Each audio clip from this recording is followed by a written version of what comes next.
은혜를 아는 사람은 태도가 달라집니다. 은혜를 아는 사람은 태도가 달라집니다. 라는 제목으로 말씀을 전하도록 하겠습니다. 제가 존경하고 좋아하는 이 팀 켈러 목사님이 쓰신 이 탈기독교 시대의 전도라는 책이 있습니다.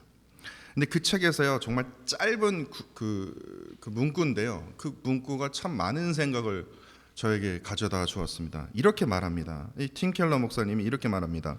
복음이 주는 은혜와 종교가 요구하는 도덕의 차이를 늘 인지해야 한다. 다시 한번 말씀드립니다.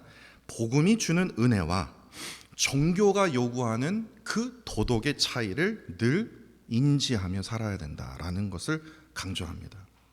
그러니까 이것을요, 좀 말이 어렵지 않습니까? 일상의 언어로 한번 풀이해 볼까요? 쉽게 풀이하자면, 제가 고민해 봤어요. 이거 일상의 언어로 풀이하자면 이거 어떻게 할까?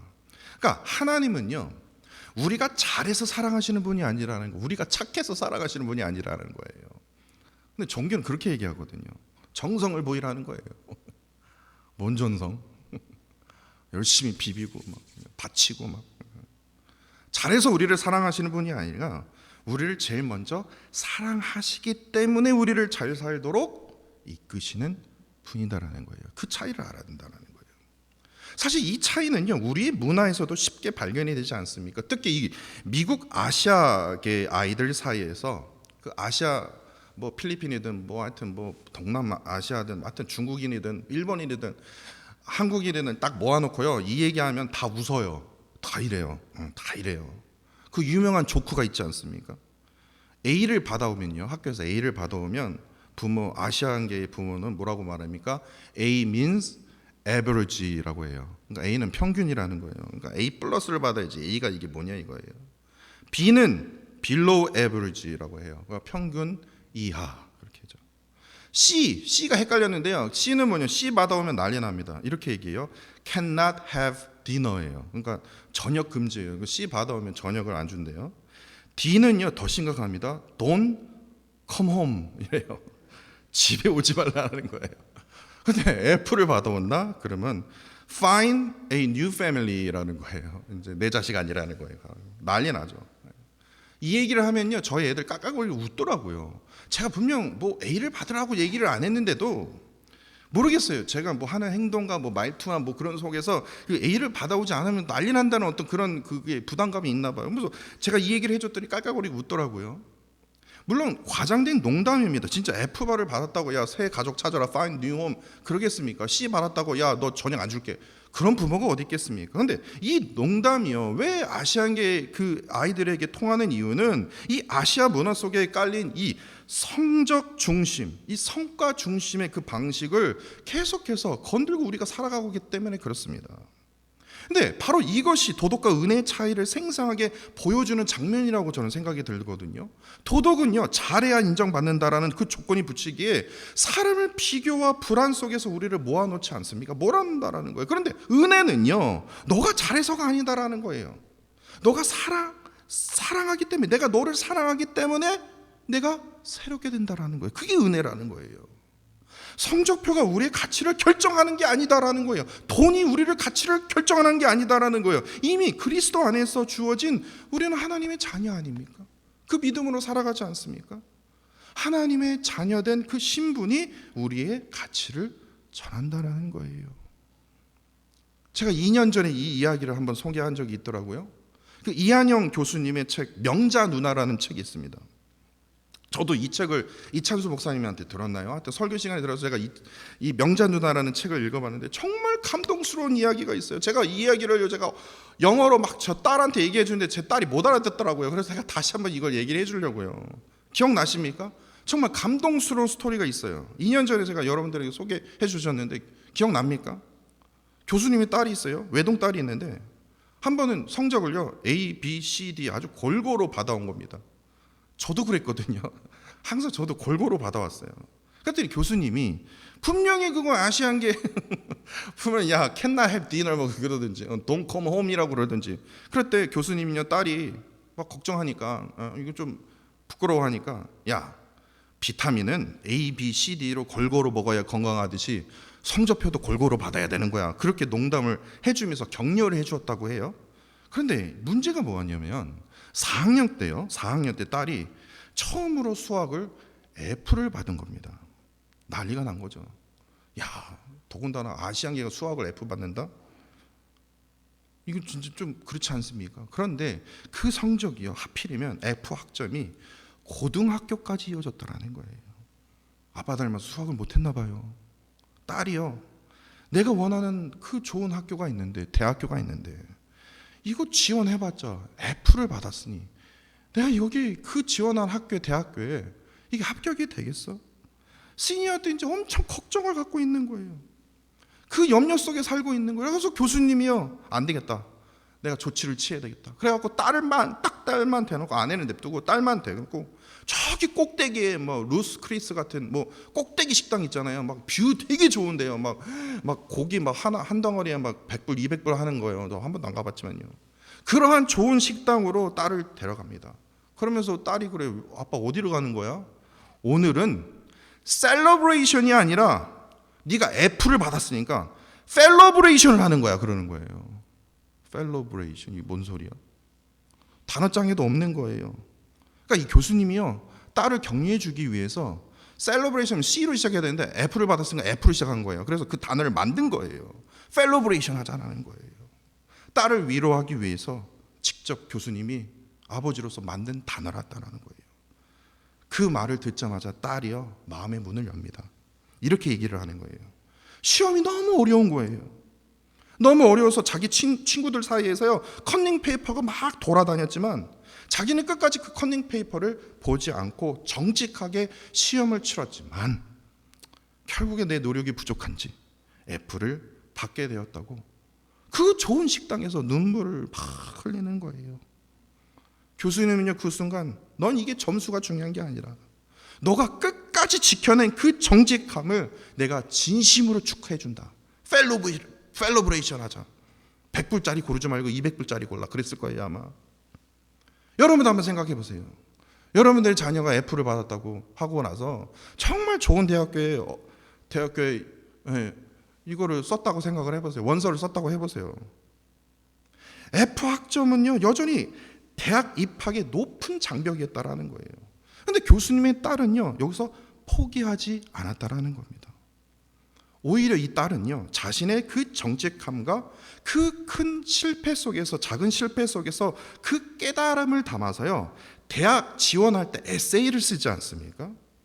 근데 그 에세이 제목이 셀러브레이션이 아니라 펠러브레이션이라고 지은 거예요.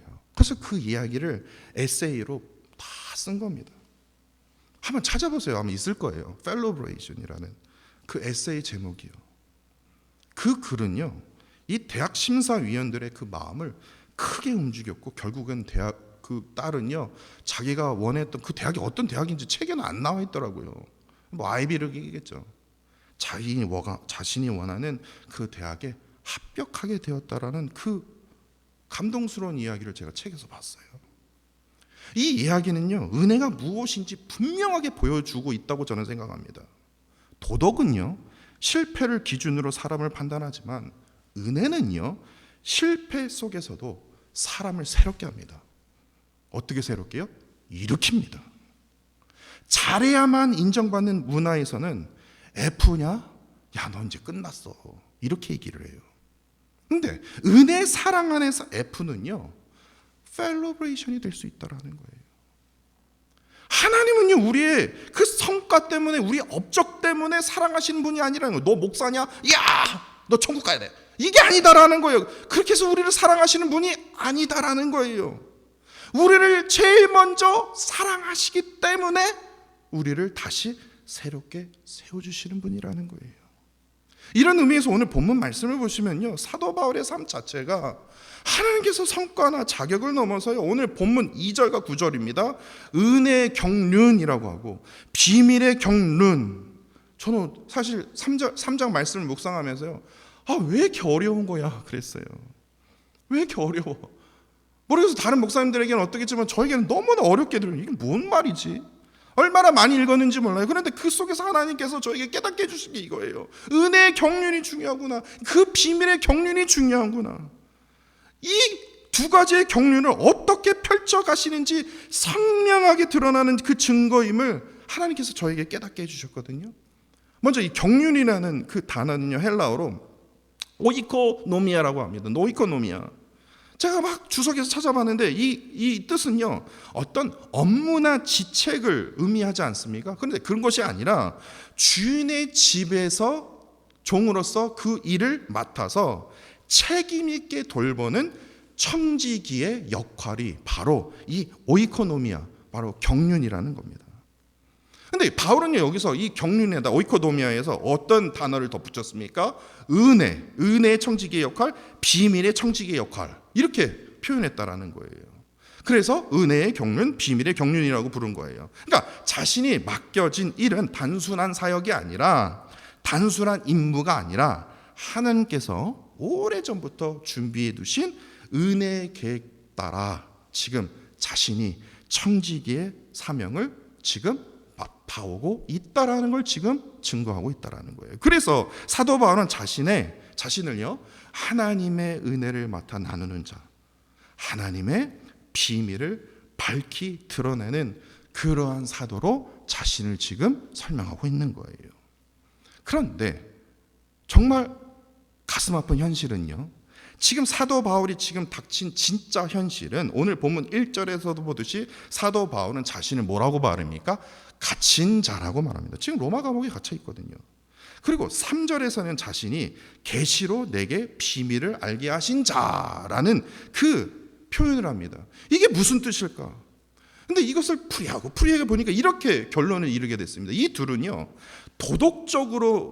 도덕적인 그 기준을 보면요, 지금 사도 바울은요, 유대인들이 볼 때 죄인입니다. 죄인이죠. 감옥에 갇혀 있으니까요. 다시 말해서 사도 바울은요, 그냥 유대인의 그 고소로 인해서 지금 로마 법정의 판단을 기다리는 죄수에 불과합니다.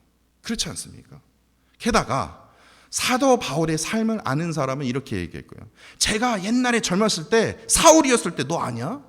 제가 사울이었을 때 어떠한 짓을 행하는 줄 아냐? 그리스도인을 아주 잔인하게 핍박했던 그런 자격 없는 자가 지금 사도라고 떠들고 다니거든. 도덕적인 기준으로 볼 때는요, 사도 바울은요, 어느 것 하나 당당할 수가 없는 거예요. 그러나 바로 여기서요, 결정적인 차이가 있어요. 도덕적인 시선으로 볼 때는 바울은요, 자격 없는 사람입니다. 자격 없는 죄수예요. 그렇지만 은혜의 시선으로 보면요, 바울은 완전한 다른 사람이 됩니다. 그는 감옥에 묶인 사람이 아니에요. 그 감옥에서도요, 하나님의 계획에 붙들린 사람이었다라는 거예요. 고소당한 죄수가 아니라 다메섹 도상에서요, 하나님으로부터, 예수님으로부터 어떻게 합니까? 받은 계시를 통해서 하나님의 놀라운 비밀을 맡은 청지의 역할을 지금 그곳에서도 지금 진행 중에 있다라는 사실입니다. 과거의 실패를 말하는 것이 아니라 지금 하나님의 은혜로 새로워진 사도이다라는 것을 지금 오늘 본문 말씀을 통해서 지금 우리에게 가르쳐주고 있다는 거예요. 그러면 조금 더 깊이 한번 생각해 볼까요? 사도 바울이 지금 말한 그 은혜의 경륜, 비밀의 경륜이 정확히 무엇을 의미하고 있냐고요. 이걸 알아야 되지 않습니까? 그래요. 그렇게 말한다는, 그러면 청지기 역할이 정확히 뭔데요? 이걸 물으지 않습니까? 근데 다시 본문 1절을 볼까요? 갇힌 자, 그냥 로마 감옥에 갇힌 자라고 표현하지 않았습니다. 1절에 보면 뭐예요? 이방인들을 위하여 갇힌 자라고 자신을 소개하고 있다는 거. 억울함을, 진짜 한숨 나와. 열받아. 억울해서 갇힌 자가 아니라 뭐예요? 이방인들을 위하여 갇힌 자라고 소개했다는 거예요.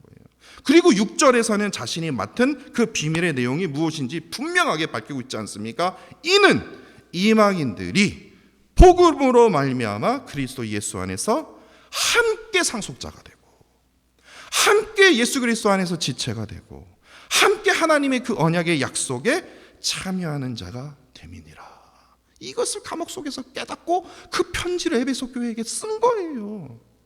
사도 바울은요, 그래, 다 사람들이 나한테 죄수라고 얘기하고, 사람 네가 어떻게 사도냐, 너가 그리스도인이 얼마나 핍박했던 사람인데, 그렇게 얘기한다 할지라도 하나님께서 자기에게 부어주신 그 청지기의 역할이 함께 이방인들을 어떻게 해요? 함께 상속자로, 함께 지체로, 함께 약속에 참여하는 그 표현은요, 유대인들에게는요, 이게 무슨 이상한 소리야.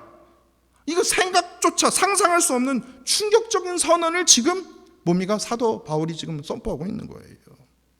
그들은 자신만이 하나님 백성으로 여겼기 때문에 그런데, 근데 사도 바울은 달랐다라는 거. 그 허물까지도, 그 벽의 허물까지도 버리시는 하나님의 그 비밀, 하나님의 그 은혜의 계획을 지금 선포하고 있다라는 사실입니다. 즉 하나님께서 유대인과 이방인들을 한 공동체 안에서 세우셔서 하나된 교회를 세우러 가시는, 하나님의 나라를 이루어 가시는 하나님의 그 은혜의 경륜, 비밀의 경륜을 자신이 맡고 있다라는 거예요. 그렇기 때문에 사도 바울은요, 비록 로마 감옥에 갇혀 있더라도 결코 포기하지 않았다라는 거예요. 사람의 눈으로 그래 나는 분명히 죄수다.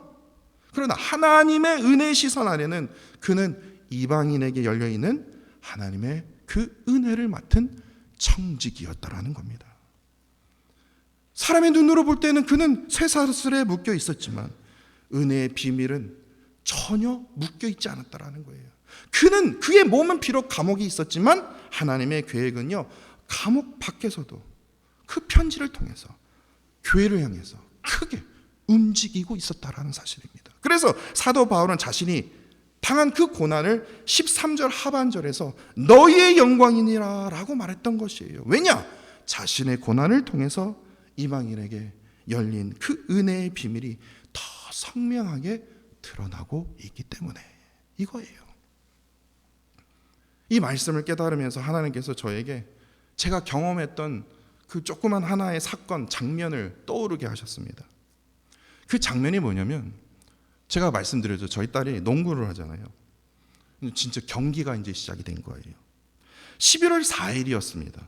크리스천 에듀케이션 컨소시엄이라는 학교에서 첫 경기인데 제가 너무 궁금하잖아요. 얘네 그 학교가 어떤 학교냐 그랬더니요, 무슨 그 집에서 이제 아이들을 가리키는, 그러니까 스쿨홈, 스쿨홈 하는 그 부모들끼리 모여갖고 농구팀을 만들었대요. 그래서 내가 상식적으로, 그러니까 학교에서 연습을 많이 못했을 것 같은데 그러면 첫 게임은 그래도 이기겠네, 그렇게 생각을 했어요. 왜냐, 각자 홈스쿨에 있는 사람들끼리 그냥 만나서 그냥 어디 운동장에서 이렇게 연습했을 거 아닙니까? 그럼 뭐 얼마나 잘했겠어요. 그런데 첫 경기에서 몇 대 몇으로 됐냐면 26대 6으로 예나팀이 크게 졌습니다.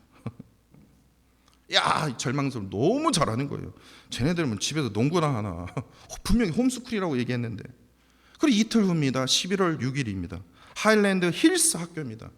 와, 저희 집에서 거의 한 40분, 35분 걸리더라고요. 뭔 놈의 학교가 이렇게 먼 거야. 막 산속을 들어가는데 이 산속에 무슨 학교가 있는 거야. 그랬더니 딱 산을 넘자마자 엄청난 큰 학교가 따다단 하고 하일랜드 힐스 미들스쿨이라고 딱 써 있는 거예요. 그래서 와, 그 사이즈에 제가 압도하지 않았습니까? 그래서 저 얘나 손잡고 이제 들어갔어요. 그랬더니 막 치어리더 하면서 막 음악 크게 틀어놓고 막 그 압박감이 와우. 그래서 35대 2라는 더 큰 점수로 35대 2요. 딱 한 골 넣었다니까요. 24분 동안 딱 한 골 넣었어요. 35대 2라는 더 큰 점수 차이로 패했습니다. 이 예나가 열받은 거예요. 열받은 거예요. 근데 뭐가 열받았냐면요, 두 경기를 그렇게 패배했지 않습니까? 근데 예나 팀의 선수들은요, 예나는 막 얼굴이 붉어갖고 막 져갖고 열받아 죽겠는데 참 감사하더라고요. 그런데 예나 팀의 그 친구들은요, 모두가 다 지고도요, 제가 그 선수들의 얼굴을 봤어요. 아무렇지도 않아요. 그래서 미들스쿨이구나. 근데 그 중에 더 어이없는 것은 웃으면서 경기장을 나오는 모습을 보면서 야, 어떻게 저럴 수 있을까? 참 이해를 못하겠다. 그런데 얘나는 막 열받아. 근데 그 모습이 너무 감사하더라고요. 제가 표현을 안 했지만. 그런데요, 놀랍게도 11월 10일이었습니다. 11월 10. 클락스빌 학교 이제 딱 경기 임한 거예요. 야, 여기서도 지면 이제 그만둬라. 내가 그랬거든요. 그만둬라. 그랬더니 기적처럼요, 26대 6으로 승리를 한 겁니다. 26대 6으로요. 우와, 막 얘나 막 입이 찢어졌어요. 그냥 압도적인 승리라고 여길 수 있죠. 그렇죠. 근데 저는 그 경기를 처음부터 끝까지 다 보면서 저는 이런 질문이 떠올랐습니다. 정말 이 경기가 이긴 경기였을까라는 거예요. 이제 그거에 대해서 한번 설명해 드릴게요. 상대팀은요, 총 24분 경기 동안요, 겨우 6점을 넣습니다. 다시 말해서 겨우 3골 넣었어요. 3골 넣었는데 그 중에 예나랑 어떤 잘하는 선수가 부딪혀 갖고요, 예나가 입술에 아주 그냥 막 이렇게 됐었어요. 근데 그 상대방 선수는 완전히 뭐 기절을 했는지 하여튼 뭐 했는지 예나는 입술이 이렇게 되고 그 상대방 선수는 완전히 그러고 그 선수 아예 못 나오더라고요. 하여튼 그런 막 치열한 경기였는데 3골밖에 못 낸 거예요. 지야말로 실력이 없는 팀입니다. 그런데 저는 그들의 태도를 보면서 제가 화들짝 놀랐습니다. 제가 맨 앞에서 그냥 바로 앞에서 앉아 있었거든요. 그들의 태도는요, 예나의 팀과 전혀 달랐다라는 겁니다. 저는 무슨 NBA 선수들 왔는 줄 알았어요. 그 태도요. 벤치에 있던 선수들은요, 자기 경기 못 나갔으면 중학생에서 다 앉아 있을 거 아닙니까? 근데 계속 서 있는 거예요. 막 이러면서 저 진짜 NBA 선수들 보는 줄 알았어요. 그러면 그 코치는 또 어땠을까요? 여자 코치인데요, 아마 분명히 목이 쉬었을 거예요. 그냥 계속 3골밖에 안 넣었거든요. 한 골 넣으면요, 막 저 지붕 떠나가는 줄 알았어요. 와 많은데요. 아니 지금 몇십 점 차이를 지고 있는데 한 골 넣어봤자 뭐예요? 막 겨우 비기고 있었으면 제가 이해를 하겠냐고요. 제가 이해를 하겠어요. 근데 막 난리가 난 거예요. 막 옆에 치어리더도 막 이렇게 오고 있고 막. 그리고 딱 타임아웃 하는데 막 둥어리 떠들면서 어떤 선수는 막 물을 주면서 그 태도는 완전 NBA처럼요. 그렇게 느껴졌다니까요. 왜 저런 팀이 다 있냐? 너무 놀랐어요. 결국에 6점 딱 3골 넣고요. 진 팀이었지만 그들의 태도에서는요, 와 이거는 분명 이긴 팀이다.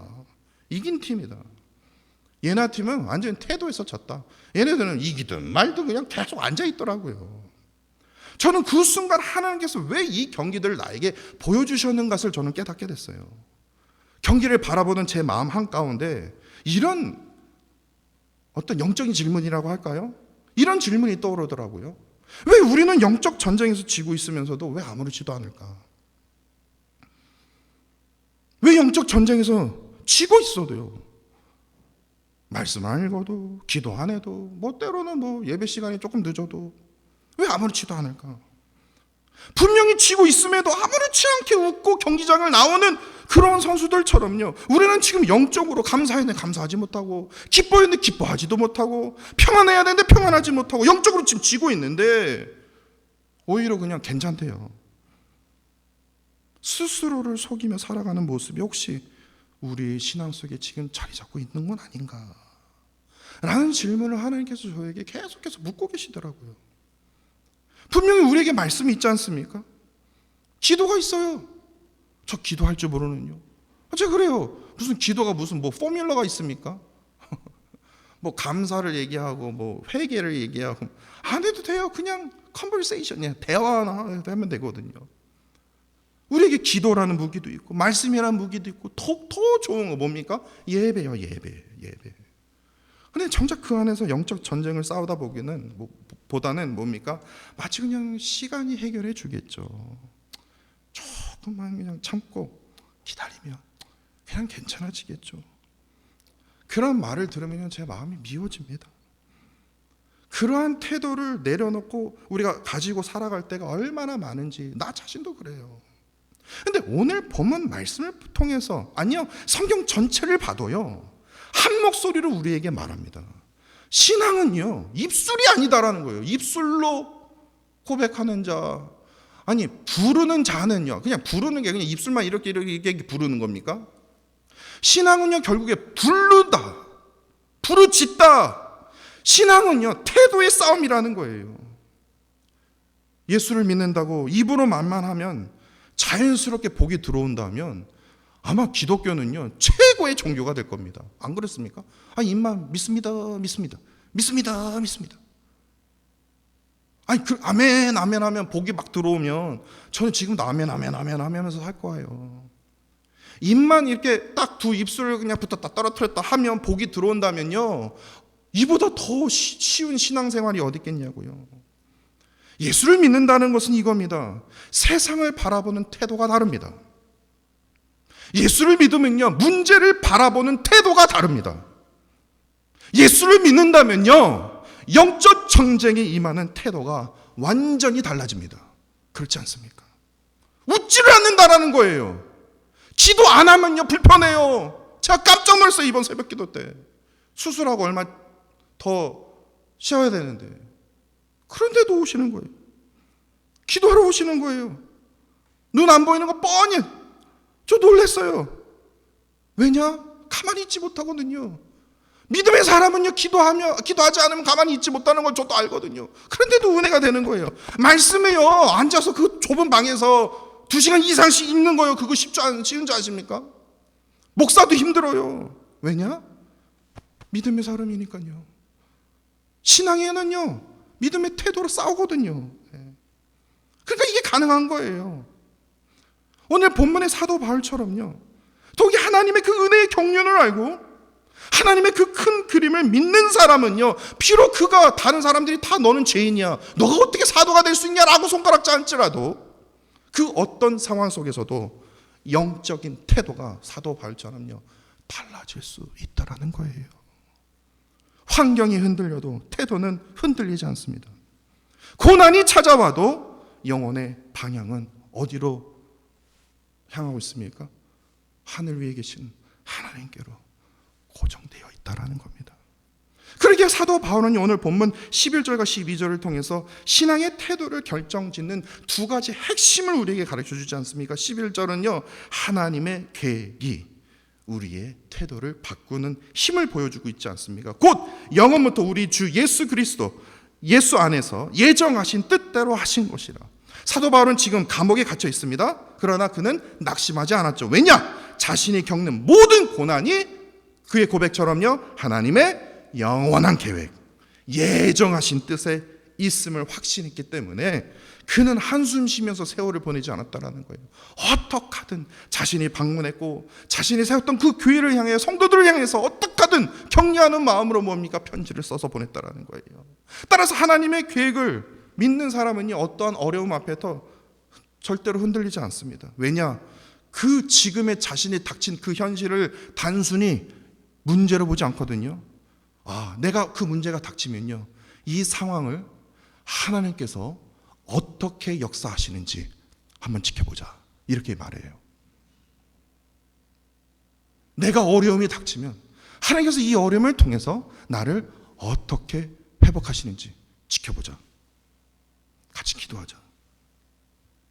이러한 영적 해석의 태도를 가질 수 있다는 거예요. 오늘 김정정 원사님 오늘 이른 아침에 나오시면서 어떤 말씀을 하시는 줄 알아요? 허리가 아프셔갖고 어제 저녁에 잠을 못 주무셨대요. 그럼 제가 그랬어요. 권사님 제가 이번에 그 친교 시간에 끝나고 제가 기도해 드릴게요. 했더니 아니요 그러더라고요. 왜 아니요? 좀 이상하다. 내 기도를 싫다. 근데 권사님이 이런 말씀 하시는 거예요. 성도들에게 이 기도 제목을 나눴으면 좋겠다라는 거예요. 아시겠죠? 와, 나보다 믿음이 더 좋으시네. 기도 제목은 나눠야 돼요. 제가 그래서 나누는 겁니다. 우리 김정정 원사님 위해서 12월 8일 날 수술 날짜가 잡혔는데 성도들을 위해서 이 기도 제목을 나눴으면 좋겠다는 거예요. 자신을 위해서 기도하는. 왜? 기도의 능력에 대해서 의심을 하면요 그거 나눌 이유 없죠. 왜 나눕니까?